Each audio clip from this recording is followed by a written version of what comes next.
Hi everyone, welcome. It's great to have you all join us today. Thanks so much.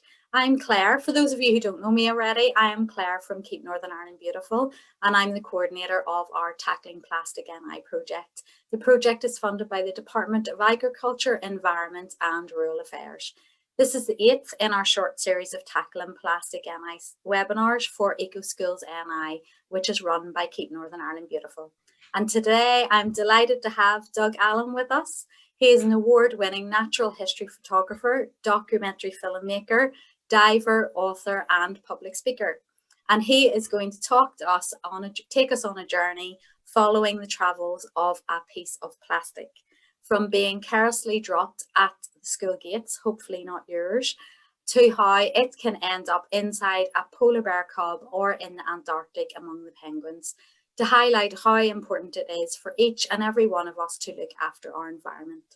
By the end of the webinar, we hope you'll feel even more empowered to take eco action to reduce your use of pointless plastic at school and at home. And before I hand over to Doug, I'm just going to introduce my colleague and co-host, Gina. Hi there, I'm Georgina. I am a project officer for Eco Schools, and I'll just be taking care of some of the housekeeping today. So just to remind you to make use of our chat box and also put any questions you have in the Q&A box. I'll be keeping an eye on both and we'll try and get as many questions for you as possible fitted in. Hope you enjoy. Over to you, Doug. Okay, good. Hello, everybody. Welcome. I have no idea how many people are out there. I don't even know where you are, but I'm going to take you on a bit of a journey. So let me just pause with me while I bring up my I'll bring up my first picture. So I'm going to share on that. I'm going to come on that. I'm going to share on that, and then I'm going to play this. So there we are. Right. So this is organised by Keep Northern Ireland Beautiful, and it's a good job that you're keeping Northern Ireland beautiful because it is a really nice place. I spend quite a bit of time in Ireland, in the north and the south, and I've got to say that your northern coast is really lovely, and the Giant's Causeway that you can see there, that's really, really special. So, having kept Ireland beautiful, you've got to stop Northern Ireland getting messed up with the plastic. And I'm sure you guys are doing a very good job at certain bits of it, but isn't it terrible how you still see lots of rubbish on some beaches and plastic bags floating? And I've been unfortunate enough, I suppose, to see, unfortunately, seals underwater which have been tangled in nets. But I want to take you out beyond Northern Ireland because I think that by keeping Northern Ireland beautiful, you actually keep the planet beautiful. You keep animals like polar bears and penguins and seals down in the Arctic and the Antarctic. By keeping Northern Ireland beautiful, you keep them beautiful. And that's what I'm going to show you. Now, this is normally how I go to work. This is my big camera, and if you've seen a David Attenborough series or a wildlife program on the television, then keep watching until the names go up at the end and you might see my name whizzing by. So this was me up in the Arctic a few years ago, getting ready to look for filming polar bears. And yes, I do know David Attenborough. He's a friend of mine. And in fact, it was a meeting with David back in the Antarctic, way back in 1981, before most of you were born, before even your mums and dads were born. I met David when he was filming. And when I got chatting to him and things, that's when I thought, that's what I'd like to do. I would like to go to become a wildlife filmmaker. So he kind of started me on it, and it's great fun that he knows me. So my job takes me, around a lot of the world, which is very exciting. And I meet lots of interesting animals. Like a few years ago, I did a film about gorillas up in the jungles in Rwanda, and then elephants. I've done a bit on elephants. What I find is really exciting is to work with mammals. Now, you and me, all of us watching, we're all mammals. So is your dog. So is your mum and dad. So are elephants and polar bears, and they all have personalities. So when you meet a group of elephants, it's kind of like meeting another family. Some of the older ones will be a little bit more relaxed. Some of the young ones will be bouncing around and doing things. And it's just great meeting mammals. So I like working with mammals. And I especially like working with marine mammals. So what's the biggest marine mammal in the world? The whale. And it's just wonderful getting in the water like this. This is with a humpback whale in Tonga. And you can see how big it is. And there I am swimming up along the side of it. And you can see the calf in the middle. That calf's maybe 2 months old. And the big mum, the mother whale, on the other side. And they can be quite relaxed in Tonga. And you can get really close to them. Really close. Look, that eye. I was probably about maybe a metre from that whale, and it was looking me right in the eye, and you could see the eye swiveling up and down, looking at me from my fins up to my head again and back again. And when you make contact with a big wild animal like that, it's just so amazing. So what I'm saying is that my job gives me, lots of chances to do things. And we'll go to the Arctic. One of my favourite animals is a polar bear. And here's a polar bear with 2 cubs. These cubs are about 2 years old. And they'll be with their mum for another 6 months. And then they'll leave their mum and make their way on their own into the Arctic. We'll also be going to the Antarctic, the South Pole, and we'll be looking at penguins down there. Now, these are the biggest penguins. These are emperor penguins. And they only ever have 1 chick. They only lay 1 egg. And then when the egg hatches, then you get these lovely little chicks. And when it's cold, the chicks stand on their parents' feet. You can see how it's too cold to stand on the snow, and they just stand on their parents' feet. And it's really exciting. But what we'll see is how plastic can end up, starts, in your town, maybe even outside your school, but I hope not, how that plastic then goes into the ocean and can end up affecting these animals, affecting the polar bears in the north and the emperor penguins in the south. I also go underwater, and here's one of the most exciting places. This is underwater, under the ice in the Antarctic, swimming underneath this heavy ice. You need special equipment, and you certainly need a very warm suit to dive in, but it's very exciting getting under there because that's a chance to see some of the seals. Now, you've got to remember that in the Antarctic, at the South Pole, there are no polar bears down there. So it means that the seals, because they have no polar bears to be afraid of, they're very accustomed, they're very easy to approach. They're not afraid, not like the seals in the Arctic, which are always looking around for polar bears and ready to go into the water. The seals here are just really gentle. And this is the mum on the right-hand side and the little pup on the left-hand side. And the pup is about 5 weeks old, and it's just gone into the water for the first time. I also get to go to completely the other bit. I might be underneath the ice 1 month, and then the next month, maybe I get the chance to go to the Himalayas. And this is Mount Everest, the highest point on Earth. So I've been there as well. So what I'm saying is I've been to lots and lots of places. I've seen some, pretty hairy looking things that if you saw them, you might feel quite sad. This is a killer whale, which has caught a seal in its mouth, and it's going to eat that seal up. Here's another one. Look, here's a leopard seal with a penguin. It's just caught that penguin. It's got the penguin in its mouth. Do you know what I call this picture? I call this picture Not So Happy Feet, because obviously that penguin doesn't have very happy feet. And sometimes when you watch these animals, eating each other, you can kind of feel a little bit sorry. But on the other hand, it's just nature. Some animals stay alive by eating other animals. So the leopard seal eats penguins, the killer whale eats seals, and that's, I can live with that, so to speak. But then I also get to see nature when it's lovely and quiet and relaxing and everything else. And these 2 polar bears, this was two male polar bears, and they'd been having a bit of a scrap, a bit of a wrestle, and then one of them lay down in the snow and the other one came over, and they sniffed at each other, and they were really gentle. So I get to see lots of different things happening in nature. And I wanted to show you a little bit of movie about one of the best experiences that I had underwater when I was diving with my son out in California.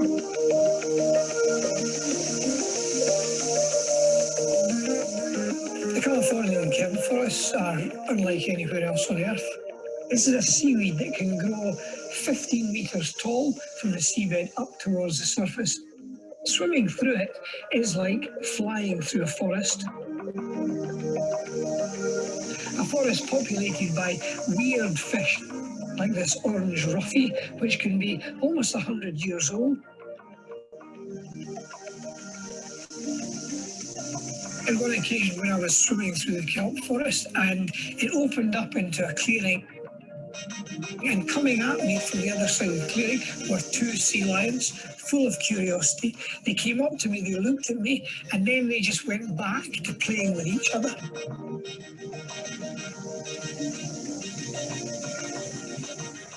Now, sea lions are the most twisty, bendy creatures in the sea.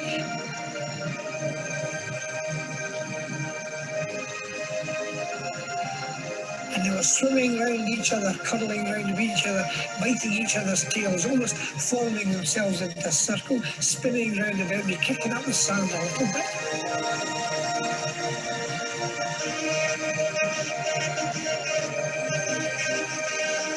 I spent 3 or 4 minutes with my son in the company of these sea lions, and it was one of the most lovely, gentle, beautiful experiences that I've ever had in the water. And they were a reminder to me just how resilient the ocean can be if you give it a chance. Because 100 years ago, virtually all the mammals on the Californian coast were wiped out by hunters. But conservation measures were enacted, they were followed up, they were policed, and now you've got a healthy population of sea lions and fur seals up the Californian coast. And as I watched those, I thought, this is such a lesson. The world, it doesn't have to end in disaster if we just get our act together soon enough.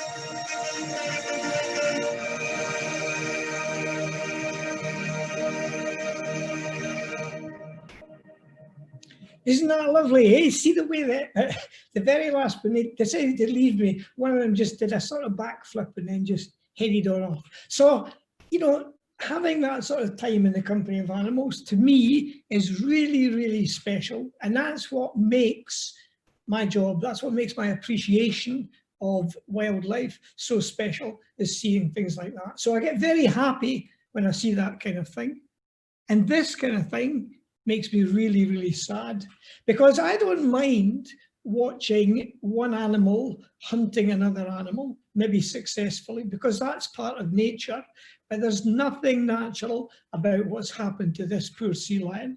This poor sea lion has got tangled in a piece of fishing net, which has been carelessly discarded or broke off a bigger net. But the point is that that shouldn't be there in the sea. We should be looking after nets, we should be looking after plastic litter, because these nets, remember, are made of plastic. They used to be made a long time ago, they weren't made of plastic, they were made of natural materials, but now they're all made of plastic. So that sea lion, if we weren't able to catch him and cut that net off, that sea lion was stuck with that net for the rest of its life. And that's what happens. You see bits of net go into the sea and they drift around, and the thing is that they sort of float, they'd stay up near the surface. In a way, if they sank to the bottom, it would be better, because at least down deep they would be out of the way, but they drift around near the surface for years and years and years, trapping animals. And sometimes, you know, I was on an expedition to the Arctic last year, and we found this old net on a beach. So we all went ashore and we dug up this piece of net and we got it all together and we put it in the boat and we carried it back. So it felt good to be doing something like that about it. This seal was terribly tangled in some old fishing net. And again, we were able to sort of, with this pole, we were able to cut some of the bits of net around it, and we were able to get it free and it swam away again. But you can imagine this big bit of net floating around, it's going to trap lots of things, isn't it? Poor old turtle, look at that, a turtle completely wrapped up in the mesh of an old fishing net. I mean, it's terrible. They call these nets, you know, they call them ghost nets, because it's like a ghost. It just sort of drifts around and it never disappears, and it just does lots of bad things. So these ghost nets are, you know, a real big issue across the world with fishing, and we're trying to stop the fishermen, trying to stop the big companies, you know, trying to take measures so that they don't abandon these nets and just leave them to float around. And there's that seal. This is a grey seal that I saw once, and I wasn't able to do anything about it because, you know, you can't get near a seal underwater. We just had to watch it, and it was fine. It was quite curious and things, but there's no way you can touch a seal or catch a seal underwater. So we just had to watch it for a while, and then it swam away, and that was pretty sad, I have to say. Even the biggest animals can get caught up in discarded fishing gear. This here is a humpback whale, and you can see the humpback whale is ahead of the boat, and the guys at the back, they've got a knife, and they're looking to cut the rope that's round about the seal's tail, because that rope around the seal's tail, and you can see how it's dug into the flesh of the whale, that line was attached to a big lump of fishing line. So what they wanted to do was get close enough so they could cut the line right where it's right close to the whale's tail, and try and cut off all that fishing gear that it was dragging around. This is another one we, you know, some scientists saw this whale. It was thrashing around and with its tail in the water, and you can see why, because it's been wrapped around some fishing net, and you can see the buoys in the water, the red buoys floating around. And, you know, whales are big animals. They can live for a long time dragging around a bit of fishing net with them, but sometimes the net cuts into their flesh, and then the flesh will get infected, and so, you know, it's terrible for the whales, really. And plastics on the planet generally, aren't they horrible? Aren't they just horrible to see around? You know, when you walk up a beach and you see bottles on the beach, or you see all those plastic bags. You see these plastic bags. I had a friend, and we were out, and we got on the beach. It was like that, but also, you know, we saw them on a fence. There was a fence running along the beach, and all these plastic bags were draped, were on the fence, blowing in the wind. And do you know what he called them? He said, "Look at all those witches' knickers." And that's what he called these plastic bags, because he thought they were horrible looking. And he's dead right. Witches' knickers is completely what you want to call them. And then, of course, like I say, the plastic goes into the water and it drifts around, and it's not great. And, you know, animals get tangled in it. You know, this poor old heron on the one side, you know, has got a plastic bag almost completely around his body, and the gull has got entangled with one of these, you know, can things. And sometimes we find that, you know, plastics, when it's floating, even big plastic, can sometimes look like something that a seagull would feed on, for example, floating just near the surface. So a piece of plastic can look just like a small fish.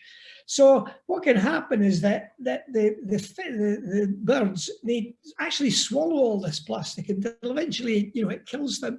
But this poor bird, you can see down the bottom, you know, the bird died, and then when the biologist cut it open to see what had been the problem, they found it was almost completely filled with bits of plastic that I had just swallowed over the years. I mean, it's terrible. And all that plastic, it shouldn't be there. You know, the only reason that there's plastic in the ocean is because of the way we throw it away. And that's what we've got to get a hold of. Then again, you see, there's a turtle. Turtles, the main food of turtles is jellyfish. Now, a plastic bag floating in the water looks to a turtle, it just looks like a jellyfish. So it starts to eat it. And again, I've seen turtles with their stomachs full of plastic bags, very sadly. Look, there's a jellyfish. Now, these are jellyfish called velellas. So you can see them floating on the surface, and you can see how they look just like plastic bags, or plastic bags look, you know, just like the velella. Look, so you see a bottle lying on the sand, and it looks just like a jellyfish in a way. That's not the picture I thought was going to come up. I got a bit confused. And as I say, one of the commonest things that you'll find on a beach clean is little bits of plastic net, and that sort of nylon rope and things like that. There's an awful lot of that floating around and washing up on beaches and staying afloat in the sea. The thing is that when you put something into the sea, it gets moved around, because in the sea, whoops, let me go back a bit, because in the sea, we have all these currents. You could look at a current, a big ocean current, as imagine a river within the sea. And these currents move around the ocean. Sometimes they move in big circles. You can see that one up in the north part of the Atlantic. There's just a big circle that takes it round. It takes it round past Spain, past Africa, out towards America, and then back up. And plastic, once it goes into those currents, it can get carried all around the world. So a bottle that's left on a beach in UK or in Northern Ireland, we don't want to think about that, but a bottle that goes into the water of Northern Ireland, if it gets caught by the current and the wind, it could end up in America, or it could end up on Africa. And all the stuff that gets thrown off these continents can end up over near us. So ocean plastic is distributed everywhere. Here's a very sad sight that I saw in India. Now, some of this plastic, I had a look at it, and I saw these boys, they were sitting on they'd made themselves a raft out of polystyrene, and they were, this was what they did for fun. They went, taking it like it was a boat, but the only place they could go with a boat was in this horrible, messed up bit of river. But even in that river, I could see pieces of plastic with English labels on them, stuff that had either been sold in India, because it was made in England, but sold in India, or maybe it had drifted across there. So this is a real, big issue. But then, of course, what we get now, and what we're becoming more and more aware of, are what we call microplastics, which are really just tiny, tiny bits of plastic. When you shove a piece of plastic into the ocean or leave it exposed to the air, then a lot of plastics, it can take years and years and years, but they'll break down into these tiny little bits. And sometimes, you go to a beach and you can pick them up with the tweezers, like in this picture at the left. And then you look at you realize they're getting smaller. You can just see them if you put them on the end of your finger. And then they get even smaller, and eventually you have to use a microscope to find them. But they're still plastic. And remember those currents in the ocean that move things around? Well, they move the little microplastics around. So we're now finding that microplastics are everywhere. And microplastics are very, very, very, very small, but in some respects, they're also very, very, very, very big, because the effect that they have is just going everywhere. And an animal taking in lots of microplastics, well, it's just like the animal is eating lots of microplastics. Because the pieces are very small, if you eat enough of them, it's, makes for a problem. So for example, take whale sharks.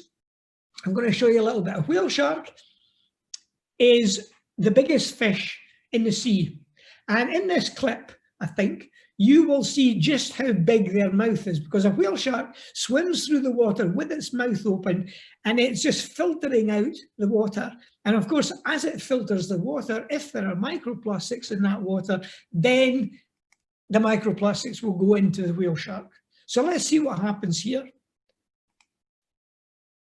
Come on. This is when I'm filming them. I'm filming them out in Indonesia. Look at the size of that mouth.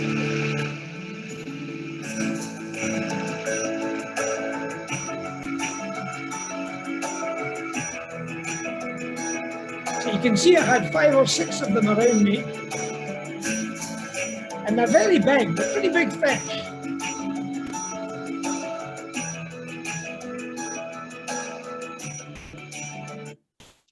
And as you see, they're lovely, gentle fish. Same with manta rays. Now, manta rays are another big thing. If you imagine a shark that you've flattened from the top, you've pushed down on the shark and made it all flat and squidgy, well, that's what a manta ray is. But you see how big that mouth is, and that's swimming through the water all the time. And if you look in, you can see those those special gills that they've got.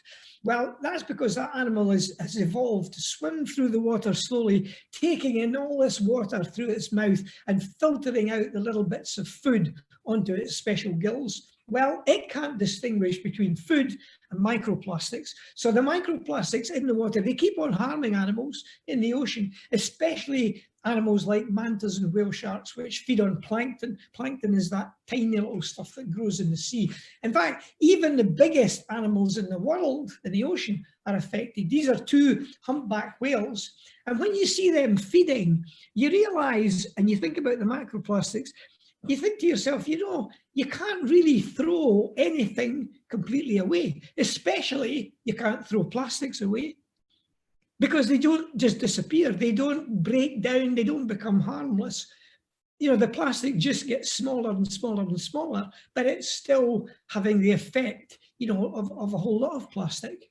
Now, I was going to say to you, have you ever wondered, how does a huge animal like a whale eat tiny, tiny things like microplastics? Well, here's how it does it. It's all to do with the kind of mouth that it has. Now, this is easy. A lot of people, you know, find this, they can't imagine how a whale feeds. So I thought about this. Imagine you've got a toothbrush. We all know what a toothbrush is like.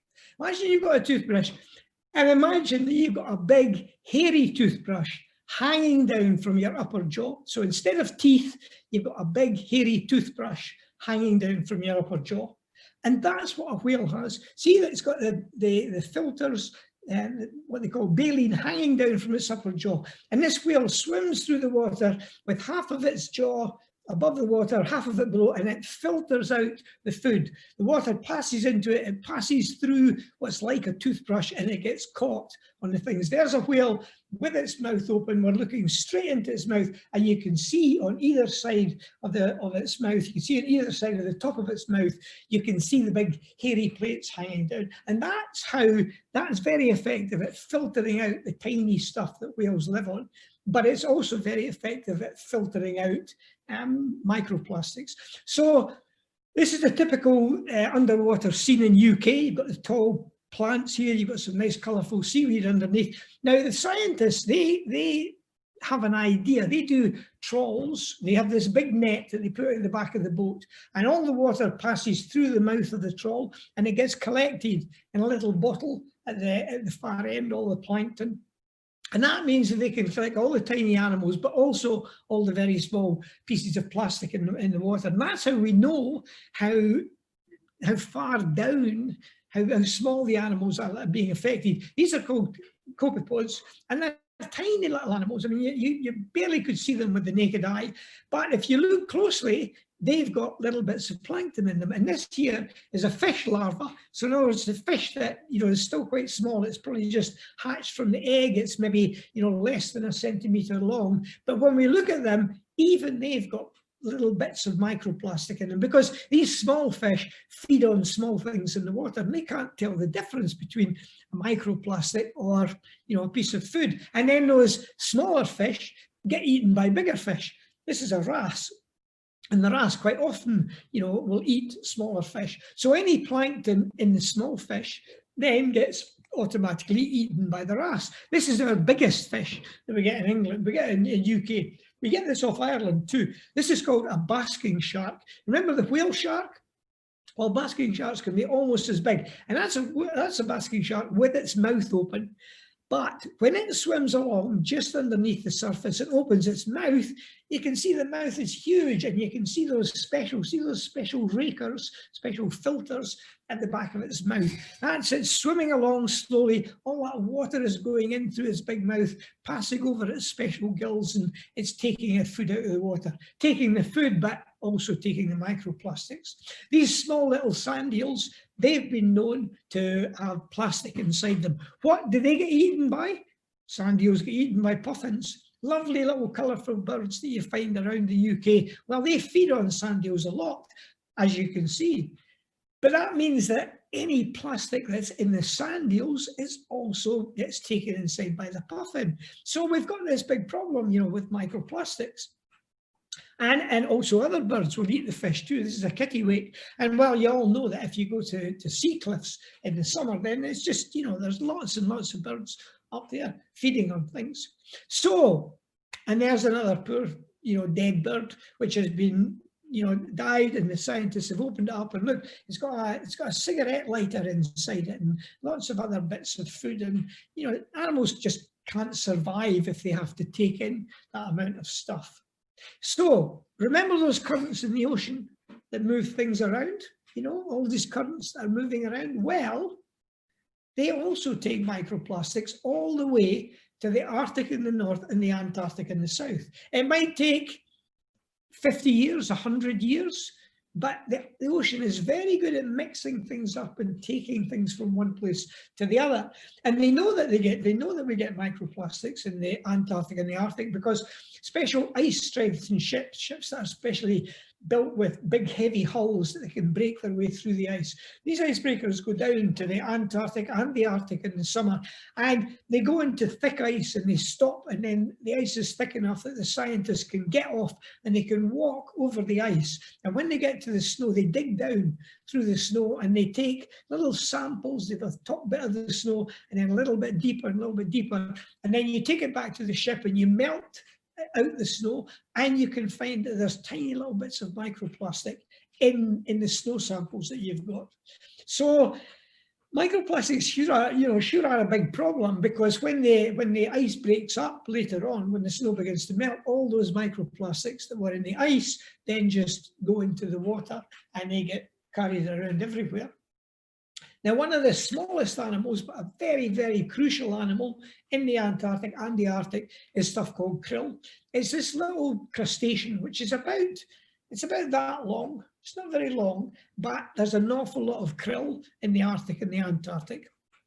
And that krill sometimes will, you know, pick up little bits of microplastic in it. Now, the krill can exist in big swarms, what they call swarms. Big groups of krill can get together, bigger than this one that you can see here, but big groups, big bunches of krill get together, and they get fed upon by all kinds of animals. For example, there's a little krill ball has come up near the surface here, just in front of this glacier. So these kittiwakes and Arctic terns, they're bobbing down and feeding on the krill. So they're taking in some plastic probably.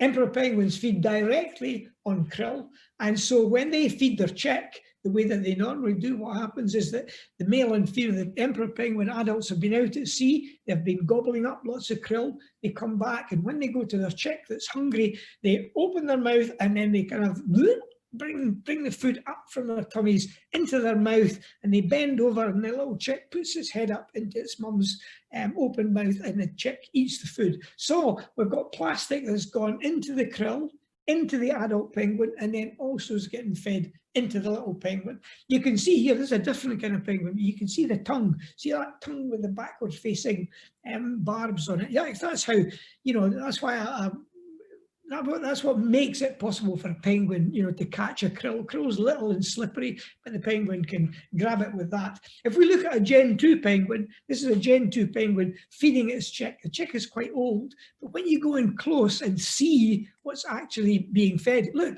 pure krill. So that Gen 2 penguin has been out at sea, fed on the krill, and then it comes back and it just goes down the chick's gullet and a great big gobbet of food. But again, remember, there might be plastics inside that krill, which is now going inside the penguins. And then we go further up the chain and we've got Mr. Leopard Seal. Mr. Leopard Seal here has caught the unfortunate Gen 2. You know, that's what they do. And, you know, they grab it and there's happy feet again. But again, the leopard seal, you know, it's also eating effectively the plastic. As it eats the seal, then little bits of the seal float to the surface. And there's these lovely little dainty birds called Wilson's petrels. They come down and they fly around and they're popping and diving and, you know, pecking at things on the surface. They might be taking in, you know, some krill. Later on, you know, penguins inevitably, you know, they die. they might get ill, they might get sick. When the penguin dies, the skua starts eating it. So there's another bit of the food chain. You know, the skua will be eating the penguin and taking in bits of plastic. This is a giant petrel. You know, we spoke about the leopard seal eating the penguin. Well, sometimes the leopard seals, other seals, they die as well, and the giant petrel comes down and starts eating them. So that's another link in the plastic chain. So what we've got is a krill with some plastic at the bottom gets eaten by fish, eaten by penguins, eaten by the leopard seal, and sometimes by the Wilson's petrel, who then might be eaten by the skua, who in turn is scavenged by the giant petrel. So this is what we call a food chain, where you've got krill at the bottom, and then the links in the chain go all the way up to the top, and stuff in the bottom, plastics at the bottom, get passed up the chain towards the top. You might think that there's no way a killer whale is going to, you know, get affected by microplastics. Well, look, sometimes they take tiny little fish. I mean, you would think that a killer whale would go for bigger fish, but no, it goes for these little fish. And what do these little fish feed on? These little fish feed on the little stuff in the water, the little plankton in the water. So even a killer whale can get some microplastics inside it, you know, because of that. And when we come to the Arctic, it's just the same. This here is a bearded seal. There's a lovely big seal up in the Arctic, and the bearded seal feeds on Arctic cod. And Arctic cod are these little fish which live in amongst the cracks in the ice, but sometimes the seal will grab some, you know, from inside the ice. So the bearded seal eats the little Arctic cod, and then the seal can get caught by the polar bear. Polar bear says, yum, yum, seal for dinner. And he's taking the seal that's fed on the fish. So what happens? You're absolutely right. It means that that polar bear, when it's eating the seal, it can be eating microplastics too. And, you know, seals have to eat, seals are the main food of polar bears in the spring. They live almost exclusively on seals. So they're eating a lot of seals, and that plastic might be building up inside. This bear doesn't know that he's just eaten many, many pieces of microplastic. He's just yum, yum, yum, yum, yum. You know, microplastics don't taste them very much, but it could be that they'll accumulate inside the polar bear's body, and this is it. So what can we all do? Well, I know that you guys are already doing a whole lot. I know that you are, and I think it's great that you're doing it. But you know, I know you'll be going out encouraging your mums and dads in the school and your friends and all the rest of it, encouraging them to recycle paper, plastic, glass, all that kind of stuff. Whatever you do it, you know, we want to stop it getting into the sea, because that's the worst place it can be. So you recycle, and then you recycle more. That recycled stuff that you've collected gets taken into bigger collection areas, like this is the one for plastic, and it gets baled up and then taken away and can get turned into something else, you know. You probably all know about stopping single-use plastics, you know, things like plastic cutlery, plastic bottles, plastic straws. You don't need all that stuff. You don't, most of the time, you don't need a straw, do you? Cutlery, well, you know, if you're out in the open, you can just use your fingers or that sort of thing. And bottles, we don't need to buy another plastic bottle as long as we live, because we're perfectly good to drink the water out of the tap, and you just buy yourself a water bottle and you just keep using that again and again. So that's an enormous amount of bottles, plastic bottles that are used but which just shouldn't get used. So we know all that. That's great. We could make litter bins fun. Wouldn't it be, you know, if you can make litter bins fun, then everybody wants to go and put stuff in the litter bin. So why don't we have, you know, funny litter bins like that on the beaches or in our parks, you know, where people will be just encouraged to do it. People shouldn't need encouraging, because I don't know about you, but, you know, why do people throw litter away? I think it's daft. You know, we should keep hold of our litter until we get to a litter bin and then dump it in there to stop it going away. We can do big beach cleans, you know, and I get involved with a few of those. They're normally coordinated by marine conservation groups or things like that. And they go out and people get together for a day and they just gather all the rubbish off a beach, and it makes you feel really good. Makes you feel like you've worked hard and you've done something really worthwhile. The sad thing is that you know, you go back next year and almost as much stuff will have piled up again. You know, we really just have to get a handle on stopping this stuff getting into the sea and getting onto the beaches in the first place. Plastic promise, I think it's a really good thing that everyone has been asked to make a plastic promise. My plastic promises are, I'm using beeswax wraps instead of cling film. You can buy these special wraps that are made out of beeswax, or, well, the bees make them for you, don't they? So that's really natural. So you get the beeswax and you can use that to cover fruit or all the sort of stuff that you usually use cling film for. When I'm going for a walk, I take my litter picker-upper with me in a plastic bag, and it makes it easy to pick up litter as you go around, and you realise that just how much plastic there is, you know, lying by the side of the road. And you think to yourself, this plastic didn't just grow here. This plastic was dropped here. Someone threw it here. Someone was unthinking. And that's what we really need to get through to people, is to stop doing that. And then loose fruit and veg. I'm not interested in buying fruit or vegetables that are all packaged in plastic and things. No, I've got some little recycled bags that I take in every time I go shopping, and I just pick the individual, the unwrapped fruit, and that's my way of saving some plastic. So here's what we're all going to remember.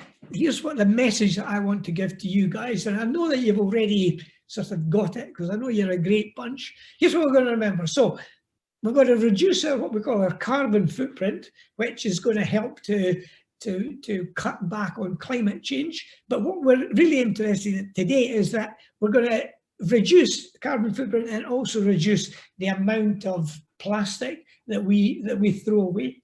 And if we do that, carbon footprint, less plastic, garbage and stuff floating around, then we're going to stand the best chance of saving the planet and the wildlife that lives on it.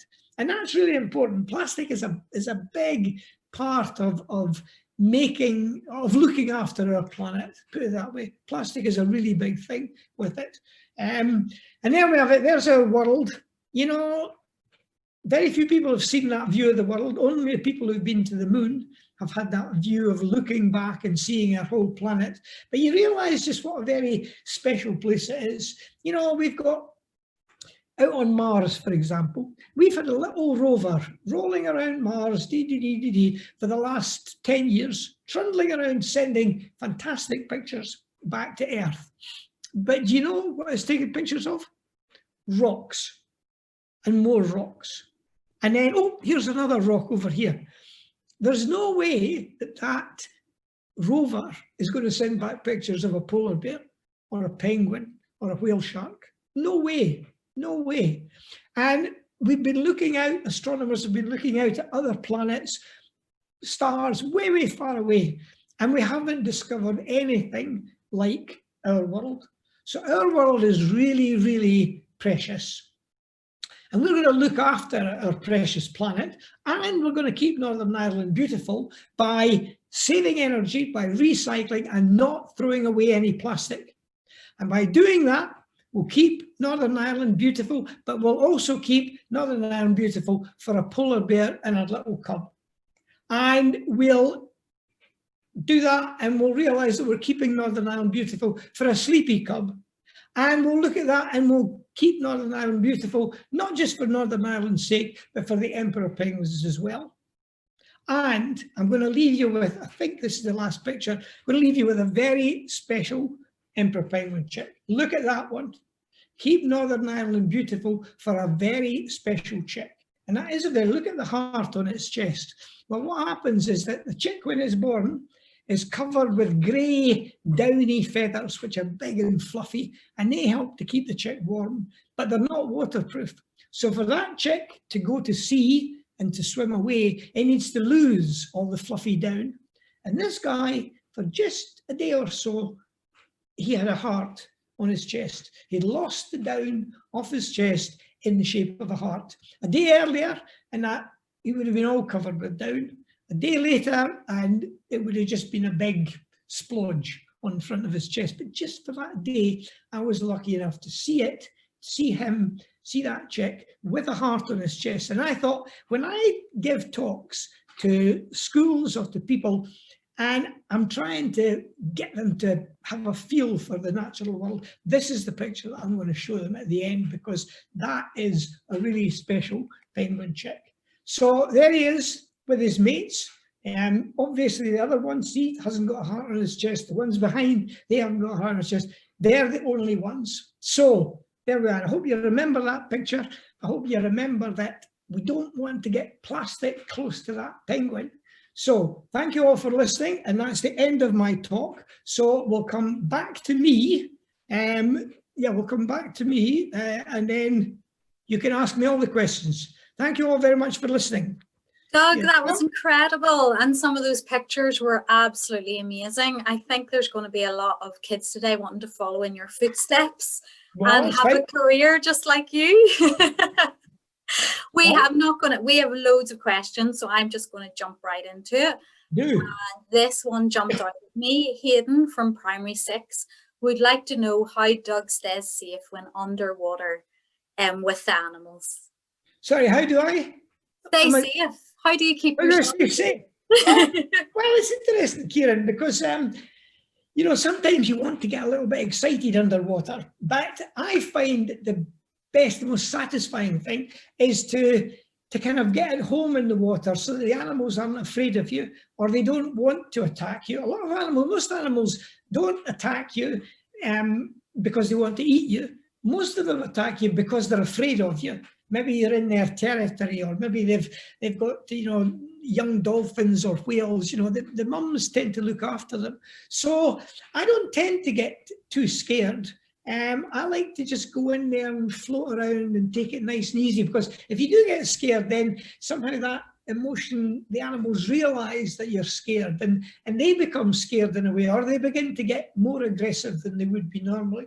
But at the same time, you have to recognize when an animal is tired of you.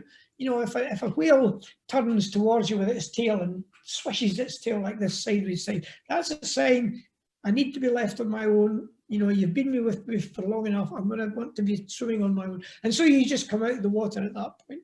So I don't think I've ever been really scared underwater, not by the animals. It can be more scary, if you're in low visibility and there's a strong current and it's rough on the surface. That's when you don't get scared, but that's when you need to keep your wits about you and be confident that you can cope with all that. But I'd like to think that I'm okay as far as animals are concerned. Gina, do you want to ask a wee question there? Lauren has asked a really good question on what steps you would recommend to keep the world beautiful. Small steps even. Well, it all helps. It all helps. Every little thing we can do helps, and every other person that we can persuade on to thinking the same, that all helps. As you get a bit older, or older than 18, you will have the power to put your cross onto a voting paper. And if by that time, you should know how important it is, the green issues are, and you want to vote for the people who are going to do the most for the planet. But on the other hand, we just need to look around and take an example like, Greta Thunberg, who, the little schoolgirl who went on strike because of climate change and now has, enormous influence all over the world. Well, I mean, we can't all be Greta Thunbergs, but we do have our own little sphere of influence, whether that extends to your parents or your friends. And don't forget that you can, there's all kinds of conservation, all kinds of things that you can do. You could get involved with, saving whales, or you could get involved, for example, in going along at a weekend and clearing out a piece of dirty old river. There's lots of areas of rivers that just people go to them and they spend the weekend and they take out all the old bits of prams and supermarket trolleys and all the rest of it. So things like that, and you do that and you can feel really tired by the end of the day and cold, but you have done a really, really good job. So it's a matter of looking around, because we do have a lot of issues and problems, don't we, unfortunately? But it's a matter of looking around and thinking, I would like to do that. I would enjoy doing that because it's tough, or it's hard, or because it's easier, or because I can do it in a group with all my friends. So look around and just read around all the problems and decide which one that you would most like to to lend a hand to sorting out. Doug, James from year 4 wants to ask, what's the biggest creature you found underwater? And Molly, also from year 4, says, what's your favourite animal? So maybe you could answer both of those. Well, the biggest animal I've ever been in, ever seen underwater was a blue whale. And blue whales are the biggest animals alive. A big blue whale can weigh 80 tons, 85, 90 tons. It can be 25, 28 meters long. So I did share some underwater time with a whale, with a blue whale. He didn't hang around long, but he swam past me and he kind of turned around and then headed off. So, that's probably the biggest animal I've been in the water with. In terms of favourite animal, that's always difficult because, I've spent such a long time with some fantastic animals. But again, I would say a polar bear, to be honest. It's probably my favourite animal because there's just something really special about a polar bear. You go up there and it's the king of the Arctic. It really is, and the queen of the Arctic. You go out there and you travel around on the sea ice and it's freezing cold. It's -40. You've been out all day. You haven't seen a single living thing. There are no birds. There are no seals above the water. It's March and it's freezing cold. And you just stop to have one last cup of tea before, and a look around before you go back to your nice warm cabin. And then, boom, a polar bear just comes out from behind a piece of ice. And it just looks like it belongs there. It looks so, it's not cold. It's not hassled. It's just moving at its normal pace. It's picking up far more with its sense of smell than you can. And you just have this overriding feeling that you are in the presence of an animal that is really at home in its environment. So I have to pick polar bears. But on the other hand, being in the water with mammals is great because underwater you have to get so much closer to your subject. You can't hide from an animal underwater. If you can see the animal can see you. Whereas on the surface we can, hide behind things, we can use long lenses, etc. So being underwater with a mammal is also a great privilege, because you remember when a wild animal spends time with you, that's a real big privilege because it doesn't have to. If it's not happy with you, it'll just turn 2 beats of its tail and it's away beyond where you can see it. So to have an animal, whether it's a seal or a whale or a whale shark, actually choosing to spend time with you, that's what makes it exciting. Gina, do you want to? Kind of a scary question from a couple of peoples here. Do we eat microplastics whenever we eat fish? Well, that's a very interesting point, and I would probably, we don't often eat the stomach of the fish, do we? We normally, eat the muscles on the side. In fact, we don't very often see a whole fish. But I guess you can get, you can buy whole mackerel and you could get whole fish. This whole issue of how much plastic is held on, in animals' guts and things, it's probably true that, fish will feed on microplastics, but just like anything, it just passes through their gut and, gets expelled and that's it. And then it also may vary slightly, the density of microplastics, the amount of microplastics in the water does vary from place to place. There are currents in the ocean will bring the microplastics together so that they're more densely concentrated in one part than another part. So if you got a fish from that part, then it might have, stand more chance. But I've got a feeling, interestingly, it's probably not something that many people have looked for. Microplastics are not easy to see. You need to concentrate them somehow. You need to use a microscope to look at, to look for them. And I've got a feeling that, sadly, almost everywhere we go looking for microplastics, if we look hard enough, we can find them. So it wouldn't surprise me if we did look at, at fish that we were eating before they were gutted and filleted and all the rest, that we might well find bits of microplastic in it. It might not be, it does us much harm. Plastic is what they call biologically inert. So it's not like you're eating a poison or anything like that. But it's still, you know, it's unsightly if nothing else, and who knows, it might set up infections inside the animal that eats it. You know, little bits of plastic inside your body, they might lodge in your gut and they might produce, you know, some growth or something like that. I don't know. It's something that we could needs to be looked into, because I think it's only recently that people have realised just, you know, how a piece of plastic can get everywhere at that sort of density. So if you have the chance, just tease it apart, get your glasses on, have a good look at it. And if you find any in your fish, then let me know.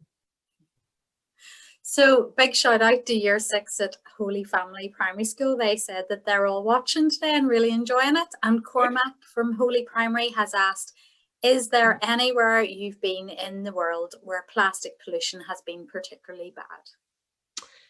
Well, you know, I have to say that the saddest place I ever saw it was about 3 years ago. I went to a group of islands called the Chagos Islands, which are in the middle of the Indian Ocean. And I remember reading about Chagos when I was learning to dive, which is, you know, 50 odd years ago. And there was an expedition went to Chagos, and it described it as heaven on earth. It was, you know, the coral reefs were superb, magnificent. There was a small population of local people who lived scattered around these islands, but it was almost like going back in time, and it was described as being one of the most spectacular places in the world. So I went to Chagos, and we went to a couple of islands, and the amount of plastic on the beach was awful. Not only on the beach, but these islands are very low lying. You know, they don't go very high up above the water. And on the top of a spring tide, on top of a big tide, with a wind blowing, which builds up the tide even more, then some of these islands are completely covered, you know, by waves. So when you went for a walk away from the beach into the inshore areas, the plastic was carried there. And there were bottles at the foot of the coconut palms and all that sort of stuff. And it was just so sad, because I know it wasn't like that, you know, 50 years ago. I just know it wasn't like that. One of the problems is that Chagos sits right in the middle of the Indian Ocean.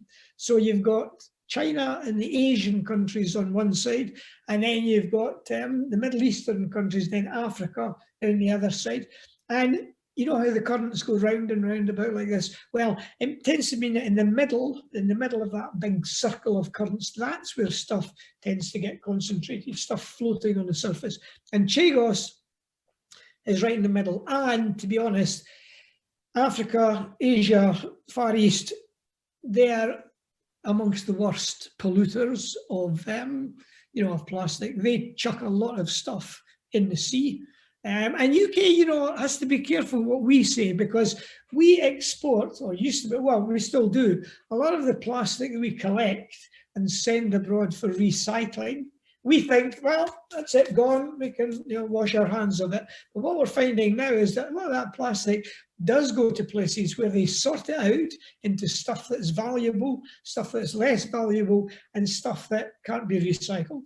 And what happens to recycled stuff? They chuck it in the river, or they just chuck it in the sea.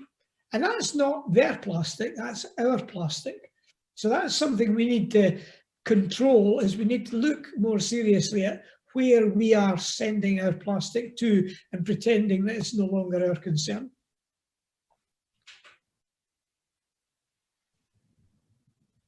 Gina, you have one more question there? Yeah, sure, I'm fine.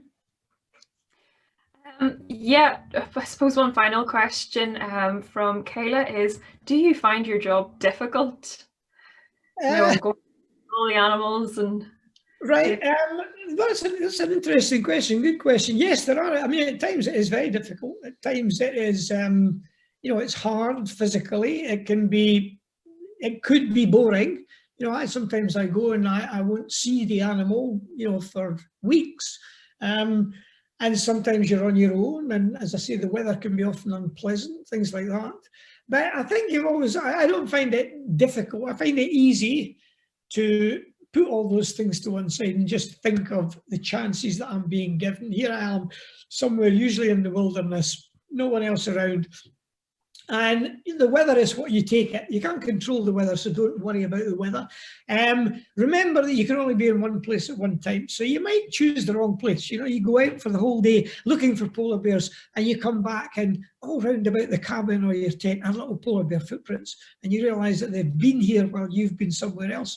So you think like that. But then you also remember that you can only be in one place at one time. But if you're not there, you'll never get it. So if you sit inside your cabin too much and don't go out because the weather, it's a bit rainy, a bit miserable, then if something is happening, you won't be there to see it. So it is difficult. It can be physically difficult, physically challenging, but it's always, bottom line is, it's always potentially exciting. And the sense of privilege that I get from going to these wild places and being given the amount of time that I do in them and to see the animals that I see, that, difficulty, not really. It's more some periods are more challenging than others, but as I say, excitement is never far away. Doug, I think that's a great point for us to finish this webinar for today. So thank you so much. It was so great to have you with us, and such a wealth of knowledge. Thank you. And thanks to all of you participants for joining us today and listening to everything, and for participating and asking all your questions. So just remember to add your plastic promise. Make sure you visit the EcoSchools NI website to get your International Certificate of Attendance, and check out our EcoSchools Facebook page for any future events, and our YouTube for the recording of our webinar. So thank you very much, everybody. Take care, and bye-bye. Thanks, guys. Cheers. Bye.